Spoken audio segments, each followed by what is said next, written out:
सिमानि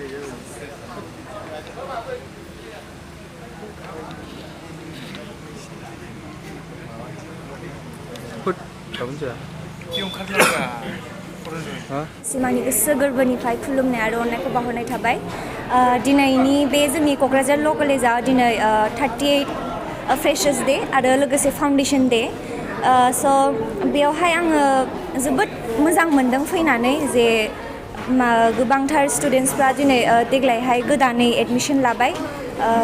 106 जना दिनै एडमिसन लादों ओमफ्राय बेवहाय फैनानै जोबोद मोजां मोनदों आरो दा जोंनि प्रग्रामा जानो थांगासिनो दङ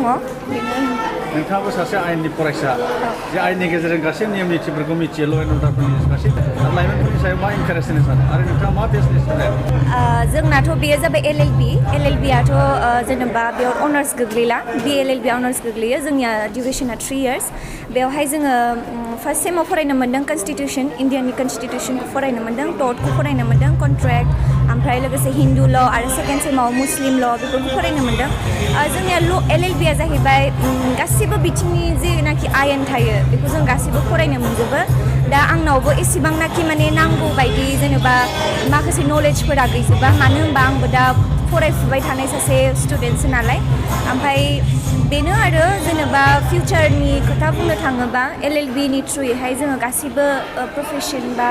गासिबो फिल्डआवनो जोंनि थाखाय माखासे खामानिफोरा जों इजि जाहैयो मानो होनबा जोङो फरायखानो मोनो बेनो आरो सासे फरायसा आरो बेफोरबायदि मोनबाय थादों फरायसा बिथिङाव इनरलमेन्टनि बिथिङाव माबायदि बे फरायसालिमाया इनरलमेन्टनि बिथिङावथ' जोंनिया कलेजा दावगानायानो ओमफ्राय आंबो माने बारा खोथाखौ बुंनो हानाय नङा मानो होनबा आंबो दासो सोलिफुबाय थानायथ' ओमफ्राय आं जेनाखि नलेजखौ मोन्दों एक्सपिरियेन्सखौ मोन्दों बेखौ बुंनो थाङोब्ला जोंनि जेनाखि प्रफेसारफोर दङ टिचारफोर दङ बिसोरो जोबोद मोजाङै जोंखौ फोरोङो जोंखौ बुजायो ओमफ्राय जोङो जेनाखौ सोलोंनांगौ दङ बेखौ जोङो सोलोंना मोनगासिनो दङ ओमफ्राय इयुथफोरनि खोथा बुङोबा बेनो आरो जेनेबा माखासे मानसिफोरा मास्टार्स खालामो बे गावबागाव इन्ट्रेस्ट आरो ओमफ्राय जुदि जेनेबा टिचिं प्रफेसनाव थांनो गोसो गैयाबा नोङो माखासे सिभिल सार्भिस थायो बेयावहाय नोङो थांनो गोसो दंबा LLBनि थ्रुयै थाङोबा आंनि मथेब्ला आरो आङो इजिसिन मोनो आरो बेनो थेंक इउ दिनै जोंनि कलेजनि 38 फाउन्डेसन डे ओमफ्राय लोगोसे जोंनि फ्रेशार्सबो निउ कामार्सफोरनि बे कलेजाव फैनानै गोदान फैनानै आं बिरादैनो मोजां मोनदों टिचार्स सिनियर्स गासिबो बिरादैनो मोजां मोनदों आरो फोरोंनायाबो बिराद मोजां बेनोसै आरो आङो बेखौ क्लियारलि मेनसन खालामला बाट बेयाव जेनेबा आंनि मेन मटिभानो ल' फरायनायनि आंना मोनसे माबा दं आरो डिजायार दं कि आङो गासिबो ल'खौ मिन्थिनानै लाजोबो जाहाथे बिकज बेयो जोंनि थाखाय बिराद हेल्पफुल ल'आ आरो उनाव मा जायो बेखौ आं नायनोसै बे गोबाङानो जइन जानाय बेथ' एडमिसन लाफैबाय बेखौ आं मा होनबावनो